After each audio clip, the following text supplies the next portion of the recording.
Welcome to the BFP Macronutrition Coaching Program. We're psyched that you're here, and we truly hope that you can gain not only education out of this program, but also a shift from an externally driven focus with your nutrition to more internally intuitive, utilizing your hand for portion sizes and hunger cues and things such as that as you move forward beyond this macronutrition coaching program. You may find this program's great for you. You may find out that macro counting is not a good fit for you. And hopefully, with the start of this presentation, we can help you decipher some of that with the information we're going to give you, and then really dial it in for this next 4 weeks so that you have a fully educated and informed answer on that after we get done with this 4-week program. So, what can we learn from macro counting? I think people assume they're going to get more out of it than they usually do from a lack of consistency, so this is important to address. First thing, we can learn how much energy we're eating and burning. So just simply tracking calories, what we're eating, and what we're drinking, we can learn how much we're bringing in and how much we are actually putting out. So this is important because if your goal is fat loss, ultimately, regardless of what you are eating, we will not lose body fat if we're not in a calorie deficit. We can talk more about this later. Second, we can learn what nutrients we're consuming, so we can get beyond just the macronutrients and go into micronutrients like our vitamins and minerals. And we can also learn, we can focus on the concept of portion sizing. There's research to show that using your hands for sizing your portions, depending on how we work your plate out and how many of those portions we eat, can be 95 to 100% as accurate as tracking your macronutrients, and it's super portable and easy to implement. Hopefully we can get you working more towards that, but again, we're going to start with tracking a traditional method. So let's put this into perspective. That margarita that you might love, right? When we start tracking, we learn that this margarita can potentially have 450 calories, which is almost enough for a meal for some people. Ooh, we spun it. That burrito bowl, right? You're saving calories by cutting that tortilla out at Chipotle, or maybe your favorite Hampstead restaurant, Burrito Shack. Even though I love them, I want to put this into perspective for you. With brown rice, black beans, a little bit of cheese. This one did not include sour cream. I didn't add that to it. I used chicken, about the leanest option, lowest calorie option they had. Then lettuce and salsa and veggies, nothing crazy. Is all the way. Now it's cool because it gives you some macros, right? You've got your total fat here, your carbohydrates and your grams of protein and your carbohydrates from their website. It's a pretty neat calculator, but it provides 925 calories, which for most people is more than one meal worth, depending on how many calories a day you can eat. And of course, it's going to vary on how much they're scooping. If they give you a heaping rounded scoop or maybe a flat, less heaping scoop, all that stuff is completely based on the person serving it to you. Another one to consider as we're looking at Chipotle or Burrito Shack, right? And in our minds, we're thinking nutrient dense. We get lots of vitamins and minerals from this. We get tons of protein. We're going to get tons of veggies. But if your goal is fat loss, you need to consider numbers as well. A Big Mac itself only has 550 calories. Now, is it as nutrient dense? Are you going to get as many vitamins and minerals from this? Heck no. I mean, you can see right here, 0 grams of potassium on that Big Mac. And when we go back over here, you can see we're going to get 53 grams of protein from this burrito bowl, whereas we're only going to get 25 grams of protein from these 2 measly little patties and then a conglomeration of this other stuff. So there's definite benefits to eating something like this over this. But you need to take into account that even though foods might be healthy, right, they still can be very high in calories and limit you from achieving fat loss specific goals. So there's just some perspective for you there, and things like tracking can help you learn that. Ultimately, we want you to build awareness through measuring so that you can learn valuable lessons on how much you're bringing in, how much energy, and which nutrients you're bringing in everything that you eat and that you drink. So tracking macros and energy intake might be helpful, but only to a point. So if we can follow the data,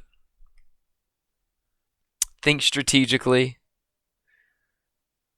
it should be helpful. So you want to look at this as a measuring tool. It's not the end all be all. It's not the ultimate diet approach, because it's not a diet. It's literally just tracking and then putting something behind those numbers, or putting a purpose to those numbers. And if it doesn't seem helpful, and not just from an outcome perspective, but if it doesn't seem helpful, like it bogs down your life, you can't manage your kids and tracking macros at the same time, the answer probably isn't to macro harder. So it's only going to help to a certain point. And usually this is a temporary thing for people. As long as we can get you to a point where you can sustain some results that you get from it once you stop doing it, and you don't just collapse or slide back down the slope where you originally once were. More importantly, macro tracking puts focus on externally driven aspects of nutrition. So numbers-based food guidelines, right? Rather than teaching people about their own physiological hunger and fullness cues. And that can make you feel good or bad if we're paying attention to those more physiological cues. Now, some people will get preoccupied with following the numbers, and then they lead to overthinking their meals, and they take more time than is necessary for tracking macros, rather than just listen, trust your own biological signals. As you learn what appropriate food choices look like and how to manage your energy intake, or how much you're bringing in, as well as how much you're putting out, you can usually transition to a simpler method, like using your hands for portions, or eventually just complete self-regulation. And that's my ultimate goal with everybody we work with here at BFP. The gradual shift from external to internal regulation is a key piece of producing those results everybody wants, the ones that are lifelong, the ones that are sustainable and healthy. The goal is not to follow a precise meal plan for the rest of your life. The goal is to eventually reach a level of internalized knowledge and self-awareness that enables you to eat well and calmly and confidently without having to stress over it. All that being said, you signed up for this program to give you a macro and calorie counting tool and a shot. And we're happy to help you do that. And we're going to be your guide and your accountability coaches along the way. So we're going to start with measuring what you're currently doing. This is something you should have been doing before we actually got to this point. This is there to help you build a strategy for implementing and executing the plan that we give you. So this should tell you a lot of different things and help you become more mindful and aware. Like, what foods are you eating? How much are you actually bringing in? What type of physical activity are you doing, and how often and how long and how hard is it? You should have answered that on the questionnaire that you filled out. What does your daily life involve? Where's your time, your energy, and your attention going? Is it going to your kids' sports? Or do you have some of that time to invest into adjusting your eating habits and tracking those eating habits? How far away is the program that we gave you from what you already are doing based on what you've tracked? How much of a change might you have to make to your current routine if you were even going to change anything? So tracking calories and macronutrients, even without any other dietary counseling, can help you lose up to 5% of your body weight, depending on how long we do this for. So for somebody who's 200 pounds, that would be a 10-pound loss. So it's a very effective tool if we follow it consistently. When you combine tracking calories and macronutrients on your own with a targeted and personalized nutrition coaching program, you can actually get even better results. And hopefully we can get you more sustained body weight changes, regardless of the way we want those body weight changes to go. So I want to give you some general tips on tracking, even if it's not specific to macros. So first, notice your mindset, your emotions, and your cognitive biases that pop up. Tracking is about gathering data so that you can analyze it and use it to guide you on what you do next. It's not about good or bad, whether that's you or the food. We want you to stay neutral and use the outcomes to guide the decisions in this program. You'll be asked to hop on the InBody every 2 weeks, and we will use that data to tweak your program for you. However, this leads me to my next point. Consistency is the key to success. Any progress, no matter how small or imperfect, leads to results. If you have moderate goals, aim for moderate consistency. If you have aggressive goals, aim for higher consistency. If you follow the plan we give you 80%, you can expect to get 80% of the results that you want. Apologize, I meant to put that on the slide here. And then we want to aim for progress and not perfection. Intake is relative so long as what you're eating now is less or more, depending on your goals, than you were eating before. Progress has begun if that happens. And try to be as consistent as you are ready, willing, and able to be. So if you're 9 out of 10 ready to go 100%, then that's how consistent you can be. If you're not ready for that, you might not be able to be that consistent. Regardless, we're aiming for progress, not perfection, which is going to involve patience and self-compassion. If you go to 30% consistency where you were committing yourself to 50 to 80% consistency, the key is not to just allow yourself to stay there and to feel guilty for it. Recalibrate, refocus, and get back on that horse as soon as possible. I cannot overemphasize how important that is for long-term success. Now I'm going to give you some specific tips for detailed macro tracking, and we're going to dive in here. Make sure you are ready to write down your questions so you can send those to a coach, because this is probably where a lot of those questions are going to come up, and hopefully where a lot of those questions are going to get answered.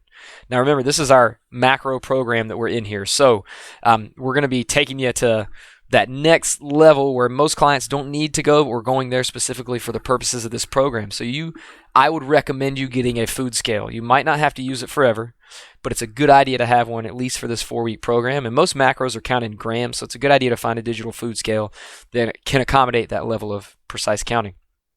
When we're measuring, don't confuse grams with macronutrients of grams of total weight. A chicken breast, for instance, can weigh 100 grams but only yield 29 grams of protein. Count everything that your food includes, because most foods are macro mixed. So a serving of peanut butter gives you 8 grams of protein, but it also comes with 7 grams of carbs and 16 grams of fat. This is partially why generally we consider nuts to be high sources of healthy fat more than we do high sources of protein. Be honest with your serving sizes. Heaping or rounded scoops and cups can throw off the accuracy, nutritional value of food, unless you're measuring on a scale every single time. This is why when you're weighing versus volume, like with the hands, it can improve the accuracy of tracking and logging process. Build a roster of the most common meals and foods that you're going to eat, and we will have another slide coming up here shortly that'll give you a good example of that. Most apps, though, can actually allow you to save your meals for quick input later. And once you find a few meals that fit a specific macro target, save them to the app so that you can avoid the mathematical puzzle of trying to hit your macros later. It makes a big difference. And if you go to the premium version of the app, you can actually plan out your calories and your macros based on, per meal, which is pretty cool. I'm just doing a 30-day trial of it myself right now on MyFitnessPal. Watch your measurement units. Forgetting to change grams to ounces or teaspoons to tablespoons can significantly affect the total macros and calories reported. Add each gram individually. Unless it's a verified meal from a restaurant or prepackaged food item, add each food individually. Simply choosing the pasta with meat sauce in your app doesn't take into consideration how you cooked it or the number of ingredients involved. Plan ahead when you're eating away from home. It's usually safe to assume that the calories and macros are higher than what's listed on a menu or restaurant website. So emphasize less calorie-dense foods like lean proteins, chicken breast, shrimp, fish, and more non-starchy vegetables when you go out to eat. And we're going to get into that a little bit more and some other techniques here shortly. Then get close to your macro targets every day as much as you can. So while you don't have to hit them 100%, we recommend that when you're tracking these, and we're going to do this right and consistently, that you be within 5 to 10 grams of each macro each day. This is an example of what a preferred list of food items might look like if you don't have it, or even meals if you don't have it saved in your app. It's something that you can travel with anywhere you go because, like we said, you can save it in your app, you can save it on your phone, or you can do a crazy thing and you can write it down. Once you come up with your list of preferred food items for each macro, just consider making a chart that you can easily refer back to when preparing meals like this one. This is a great example of it. But what about weekends? What about restaurants? What about family get-togethers and summer parties? I'm going to give you some techniques for that now. You can carry your phone with you, you can track, but sometimes you can't measure. So I'm going to give you some techniques that can help you measure effectively. One thing is the Precision Nutrition Plate program. You can set up a plate with specific areas marked off for each macronutrient, and they can provide a visual set of cues for portion sizing. Then you can learn more about this when you're measuring and plating up your food at home. A balanced PN plate that you see here might serve very well for meals throughout an entire day. A low-fat, high-carb plate might work for somebody who's very active. A low-carb, high-fat plate might work for people who don't tolerate carbohydrates as well. So if you tend to hold all your fat right in your midsection, or on days when you're not very active. Now, another version of a plate is where you have your protein, that takes up a little bit more of that plate, a little bit less fat, and a ton of veggies. And you don't have to have fruit with every meal either. You can modify this. You can pull that fruit out to save some carbohydrates, especially if you've got these starches on these plates right here. Remember, these are just examples. These aren't things you have to do. They're just to give you a visual example. Usually we want this protein to be higher than just the corner of the plate.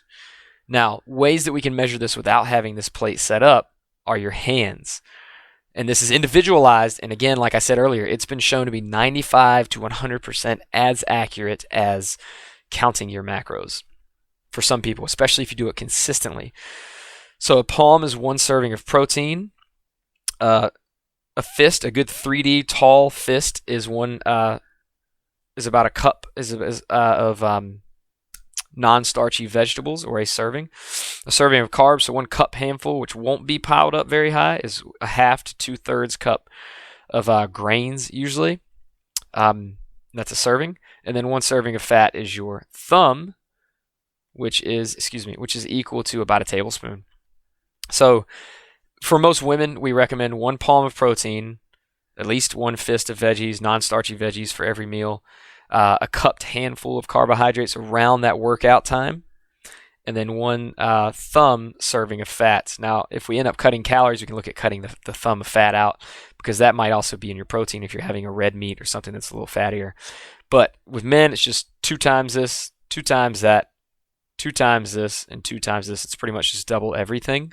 But again, everybody's different, and we need to tweak this based on the results that we are getting. But you can see over here, a palm is usually 3 to 4 ounces of cooked meat.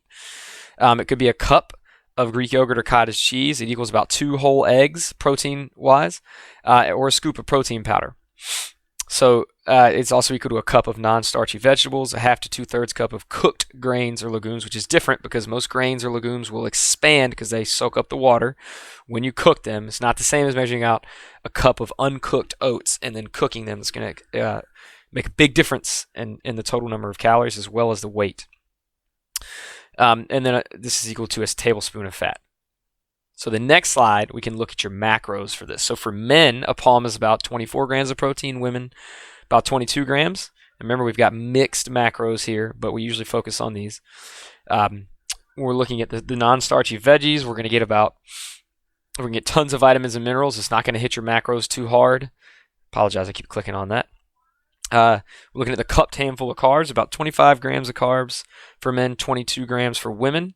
And on the fat, we're looking at 9 grams of fat, 8 for men, 8 grams of fat for women. So small differences, but the calories are significant. And remember, I didn't discuss this, but protein yields 4 grams or 4 calories per gram. Carbohydrates yield 4 calories per gram. Fat yields 9 calories per gram. Alcohol yields just over 7 calories per gram. So that's why when we look at fat, a much smaller amount is only equal to 9 grams. And when we look at protein and carbohydrates, it's a similar serving size to get to about 24 to 25 grams. So how do we know if what we're doing is right? Because that's the important thing. It's really pretty simple. We're going to use some data to drive us. So we want to make decisions based on the data from your in-body. Every 2 weeks, we're going to ask you to remeasure on the in-body. Sometimes this is a little much. I usually like to do this for a month, but this is a short program, so we're going to do it every 2 weeks. Most nutritional programs recommend every 2 weeks. We're going to make decisions based on that and follow that data. So based on that in-body and looking at your coaches, every week we're going to look at your dietary journal in MyFitnessPal. So you're going to be checking in with your coach once a week, as well as checking in on Facebook once a week. And they will discuss that plan with you. And then based off of that every 2 weeks data, we can recreate your recommended macros. Think on a continuum. So what that means is, are we making progress elsewhere besides the in-body? Are we now choosing better protein sources than we were before? Are we now getting veggies at every meal and we weren't before? Are we now eating protein at every meal and we weren't before? There's other ways to look at progress besides the in-body which means we may not always tweak, and we want those tweaks to be very, very small. So try to make the easiest and most effective changes first. Is it easier to change tracking methods? Should you do your hands instead of MyFitnessPal? Measuring methods, excuse me.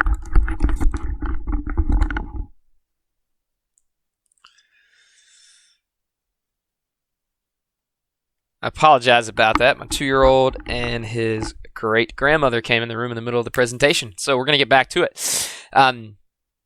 Should we just lower calories when we make changes? And we need to keep those small if we do. And are you 9 out of 10 sure you can comply with whatever changes we're going to make? That's very, very important. We want to make sure you are ready, willing, and able before we make those changes. It might be better just to continue with the plan and see if those results change, because I'm going to talk about it in just a minute. We want to focus on long-term averages, whether it's a week looking at your weight or it's a month of looking at your weight. Now, given the conditions that you're working with, what's a realistic rate of achievement? And given the fixed factors involved, how fast you can lose body fat depends on how consistently you can or how much you want to follow the guidelines that we give you. Fat loss is often faster when first starting out and when you have more body fat to lose. The leaner you get, the slower fat loss becomes, and generally the more frequent plateaus you're going to hit. And that's why it's important to consider the long-term approach, because plateaus aren't broken quickly, especially if you've been at it for a long time. So check out the chart. Reasonable, realistic rates of progress for fat loss per week. So percentage of your body weight, not body fat percentage of your body weight. If we're looking at this, is 0.5 to 1% of your body weight per week. This is usually 1 to 2 pounds in men and 0.8 to 1.65 pounds of women. And if we're looking at this per week, we're not looking at every single day I should lose 0.25 pounds every single day. We want to look at Sunday to Sunday or Sunday to Saturday and see where we're at by the end of that week. Because I guarantee you your weight is always, always going to fluctuate. When we're looking at muscle gain per month, this can be a little bit trickier depending on the macros that you're using and how much resistance training you're doing. It's also going to depend on if you're bringing in enough calories, and then of course age, training experience, and all that stuff. Most beginners can expect to gain 1.5 to 2.5 pounds of muscle in a month. Ladies, 0.65 to 1 pound.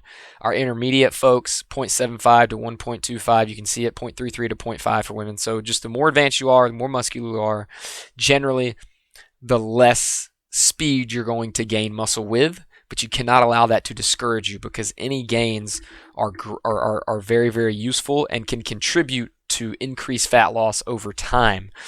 Because as we all know, or as we've discussed before, the more muscle you have, the more calories you're going to burn when you're just sitting around resting. So focus on long-term trends over short-term blips.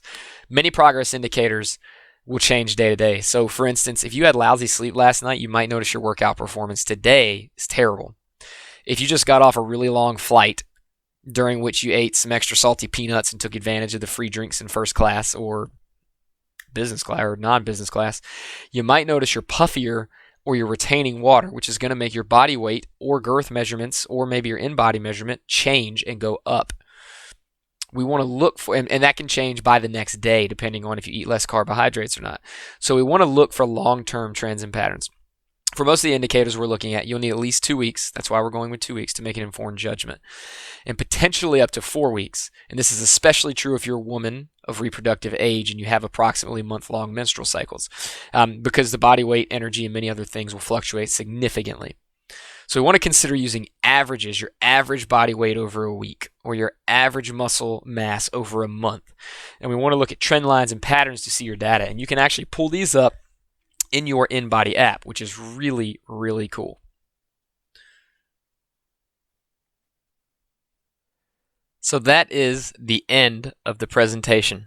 This is where, when I do this live, I'll have people's questions in here. If you have any questions, make sure you send them to your coach and my coach, or post them in the Facebook group.